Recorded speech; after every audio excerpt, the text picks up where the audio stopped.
স্বাগতিক মিয়ানমারকে হারিয়ে নিজেদের কাজটুকু সেরে রেখেছিল বাংলাদেশ। দিনের অন্য ম্যাচে বাহরাইন ও তুর্কমেনিস্তান ড্র করায় মিলে গেল বাকি হিসাব। ইতিহাস গড়ে প্রথমবারের মতো উইমেন্স এশিয়ান কাপের মূল পর্বে খেলার টিকিট পেল বাংলাদেশ। বুধবার ইয়াঙ্গনে মিয়ানমারকে 2-1 গোলে হারায় বাংলাদেশ। দিনের অন্য ম্যাচে বাহরাইন ও তুর্কমেনিস্তান ড্র করে 2-2 গোলে। তাতে গ্রুপের টেবিলে টানা 2 জয়ে 6 পয়েন্ট নিয়ে শীর্ষে থাকা বাংলাদেশের মূল পর্বে খেলা নিশ্চিত হয়। এ মুহূর্তে 3 পয়েন্ট নিয়ে দ্বিতীয় স্থানে আছে মিয়ানমার। বাহরাইন ও তুর্কমেনিস্তানের পয়েন্ট 1 করে।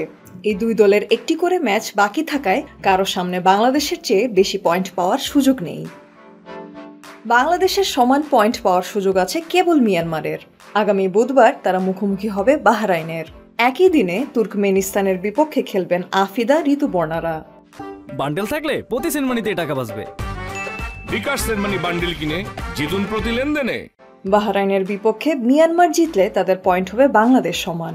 কিন্তু হেড টু হেডে বাংলাদেশের বিপক্ষে হেরে যাওয়ায় তাদের সামনে সুযোগ নেই মূল পর্বের মঞ্চে ওঠার।